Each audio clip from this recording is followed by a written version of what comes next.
ನಮಸ್ಕಾರ ರೀ ಎಲ್ಲರಿಗೂ ಬೆಳಗಿನ ಶುಭೋದಯ ರೀ. ಎಲ್ಲರೂ ಹೆಂಗದಿರಿ? ಆರಾಮದಿರೇನು? ನಾವು ಆರಾಮದೀವಿ ನೋಡ್ರಿ.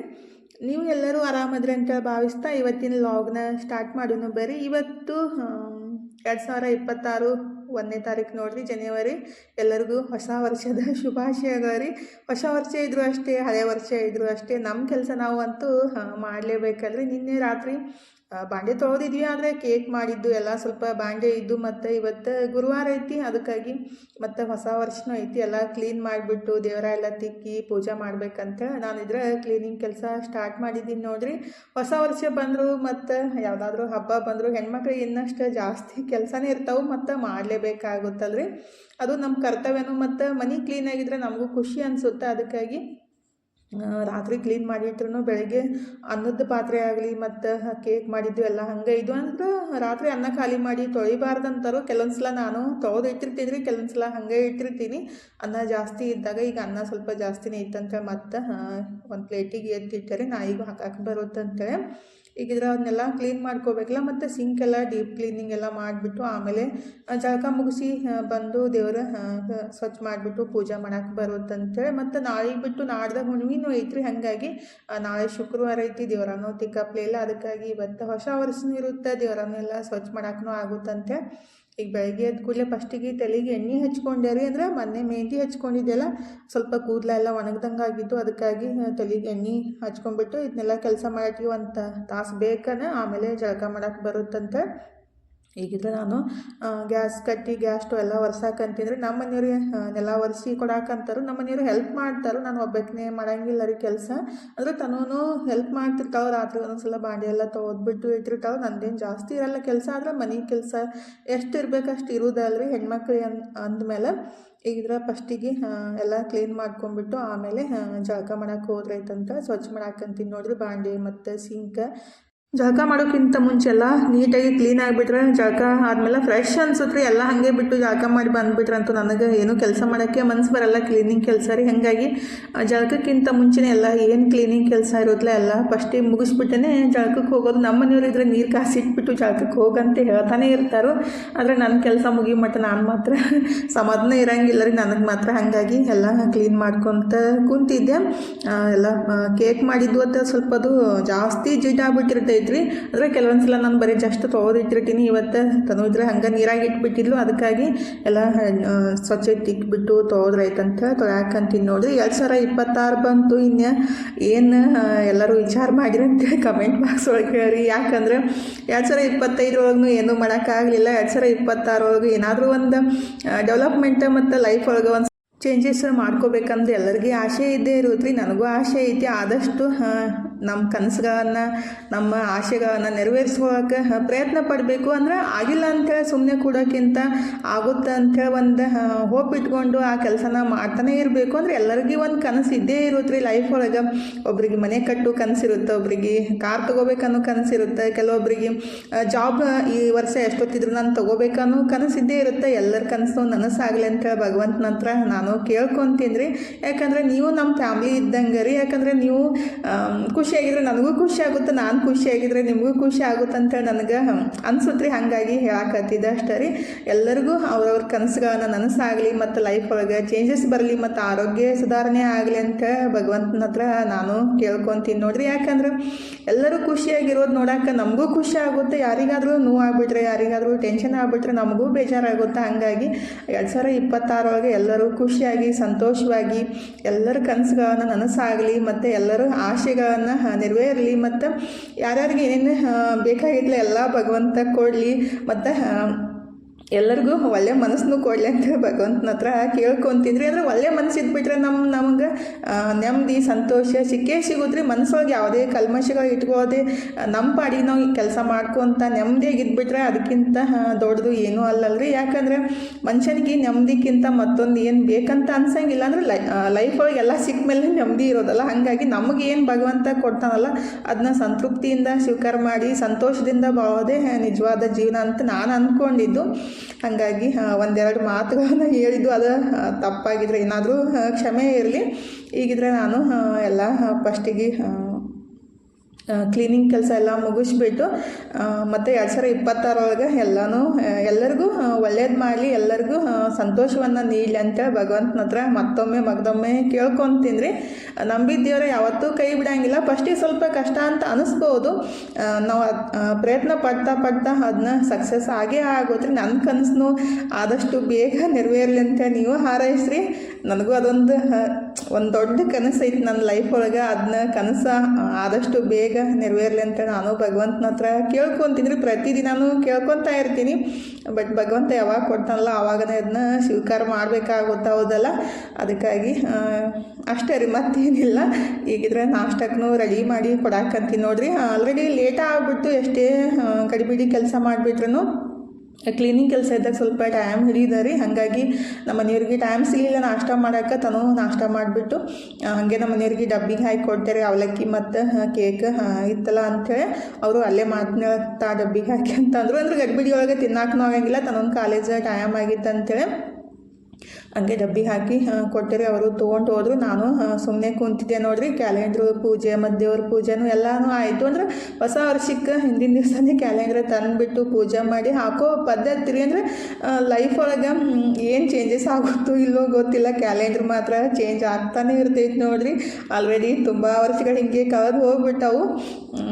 ಈಗಿದ್ರೆ ಕ್ಯಾಲೆಂಡ್ರ್ ಪೂಜೆ ಮತ್ತು ದೇವರ ಪೂಜೆನೂ ಸಿಂಪಲ್ಲಾಗಿ ಈ ರೀತಿ ಮಾಡಿದ್ದು. ಅಂದ್ರೆ ನಾನು ದೇವರ ತಿಕ್ಕಿ ಕೊಟ್ಟಿದ್ದು, ನಮ್ಮ ಮನೆಯವ್ರ ಪೂಜೆ ಎಲ್ಲ ನೀಟಾಗಿ ಮಾಡ್ಯಾರ ನೋಡಿರಿ. ಇವಾಗಂತೂ ಭಾಳ ಶ್ರದ್ಧೆ ಭಕ್ತಿಯಿಂದ ನೀಟಾಗೆ ಪೂಜೆ ಮಾಡ್ತಾರೆ. ಫಸ್ಟ್ ಎಲ್ಲ ಎಷ್ಟು ನೀಟಾಗಿ ಪೂಜೆ ಮಾಡ್ತಿದ್ಲ, ಇತ್ತೀಚೆಗಂತೂ ಅಂದರೆ ಒಂದು 4-5 ವರ್ಷದಿಂದ ಆಯಿತು. ಅಂದರೆ ಕೊರೋನಾ ಬಂದ ಮೇಲೆ ಪೂಜೆ ಮಾಡೋದು ಕಲ್ತಿದ್ರಿ ಅವರು. ಅಂದರೆ ನನಗೊಂದು 3-4 ತಿಂಗಳು ಫುಲ್ ಕೊರೋನಾ ಆಗಿಬಿಟ್ಟು ಭಾಳ ತ್ರಾಸಾಗಿತ್ತಲ್ಲ. ಹಾಗಾಗಿ ಅವಾಗ ನಿಂತ್ಕೊಂಡು ಪೂಜೆ ನೀಟಾಗೆ ಮಾಡ್ತಾರೆ. ಅಂದರೆ ಬರ್ತಾ ಎಲ್ಲನೂ ಮನುಷ್ಯ ಕಲಿತಾ ಹೋಗುತ್ತಲ್ರಿ. ಹಾಗಾಗಿ ಈಗಿದ್ರೆ ನಂದು ಇವತ್ತು ಗುರುವಾರ ಉಪವಾಸ ಇತ್ತಲ್ಲ, ಹಾಗಾಗಿ ಸಾಬುದಾನಿ ಚೂಡಾನು ಸ್ವಲ್ಪ ಇದ್ದು ಮತ್ತು ಸ್ವಲ್ಪ ಡ್ರೈ ಅಂದರೆ ಪಂಪ್ಕಿನ್ ಸೀಡ್ಸ್ ಮತ್ತು ಸನ್ಫ್ಲವರ್ ಸೀಡ್ಸ್ ಸ್ವಲ್ಪ ಶೇಂಗಾನ ಉಪವಾಸ ಉಪ್ಪು ಹಾಕಿಬಿಟ್ಟು ಹುರ್ಕೊಂಡು ಸಾಬುದಾನಿ ಚೂಡಾ ಸಂಗಟ ಸ್ವಲ್ಪ ತಿಂದ್ಬಿಟ್ಟು ಇವತ್ತಂತೂ ಜಾಸ್ತಿ ಕೆಲಸ ಮಾಡೋಕ್ಕೆ ಹೋಗೇ ಇಲ್ಲ ರೀ. ಬರೀ ಅರ್ಬಿ ಅಷ್ಟೇ ತೊಳೆದಿದ್ದು, ಅಡುಗೆ ಕೆಲಸ ಏನೂ ಮಾಡಿದ್ದಿಲ್ಲ. ಇವಾಗ ಟೈಮ್ 5 ಗಂಟೆ ಆಗೈತೆ ನೋಡಿರಿ. ಇವತ್ತಂತೂ ಏನಂತ ಫುಲ್ ಖುಷಿ ಆಗ್ಬಿಟ್ಟೈತಿ. ಯಾಕಂದರೆ ಮೈಸೂರು ಪಾಕ್ ನಾನು 3 ಸಲ ಆಯಿತು ಮಾಡಾಕತ್ತಿದ್ದು. ಪ್ರತಿ ಸಲನೂ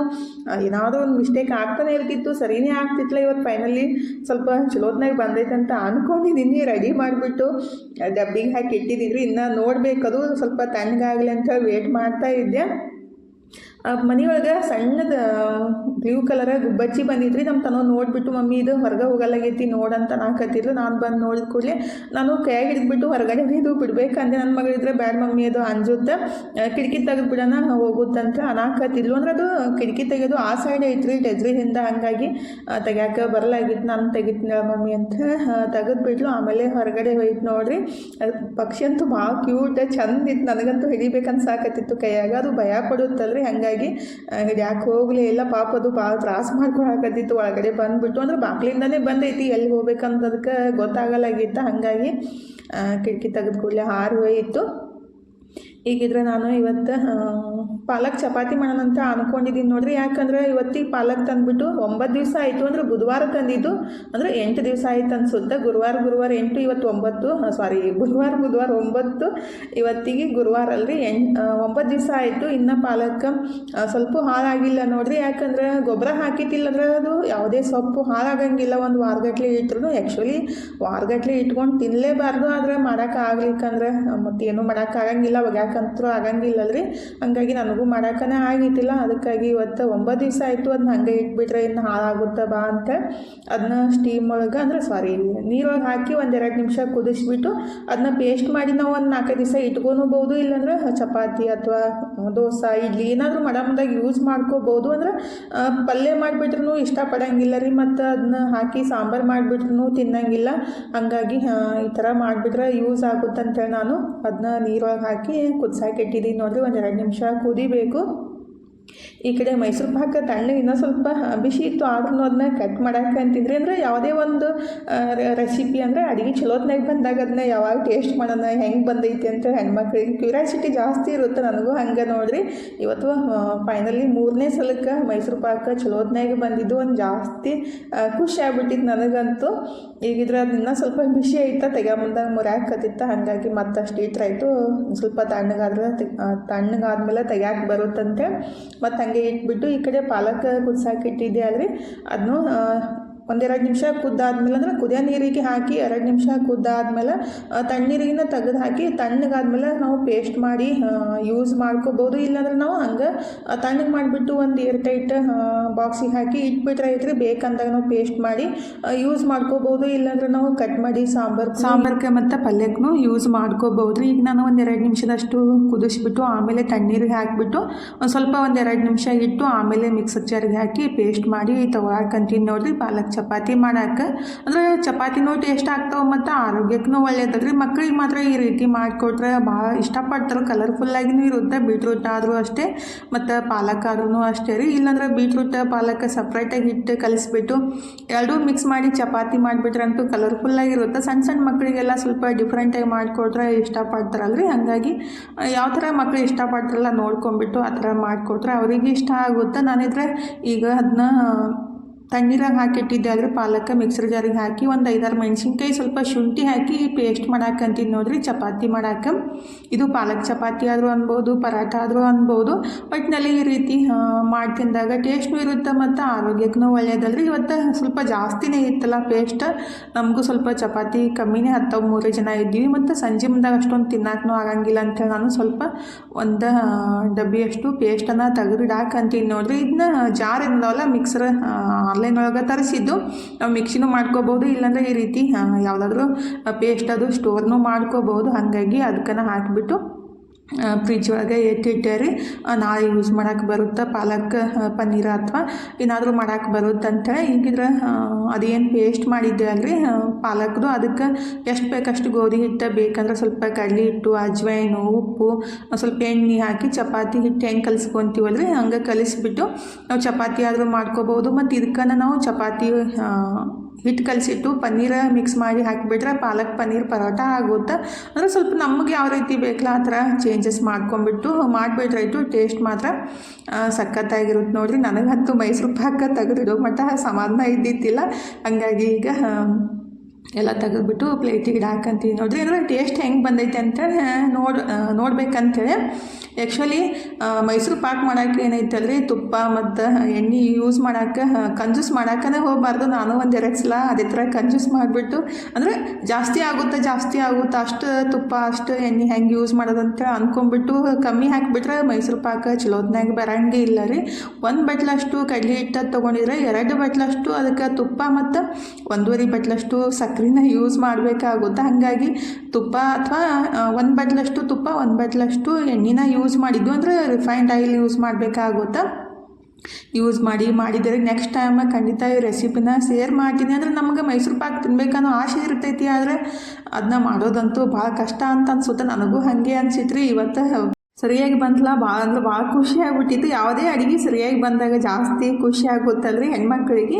ಹೀಗಿದ್ರೆ ನಾನು ಮೈಸೂರು ಪಾಕ್ನೂ ತೆಗೆದು ಎತ್ತಿಟ್ಟು ಸ್ವಲ್ಪ ಟೇಸ್ಟ್ನು ನೋಡಿಬಿಟ್ಟು, ಅಂದರೆ ದೇವ್ರಿಗೂ ನೈವೇದ್ಯ ಏನಂತ ರೆಡಿ ಮಾಡಿ ಇಟ್ಟಿದ್ದೀನಿ ರೀ ಫಸ್ಟಿಗೆ. ಆಮೇಲೆ ನಾನು ಟೇಸ್ಟ್ ನೋಡಿಬಿಟ್ಟು ಆಮೇಲೆ ಚಪಾತಿ ಮಾಡಾಕಂತೀನಿ ನೋಡಿರಿ. ಚಪಾತಿ ಮತ್ತು ತಿಪ್ರಿಕೆ ಪಲ್ಯ ಮಾಡಿದ್ದು.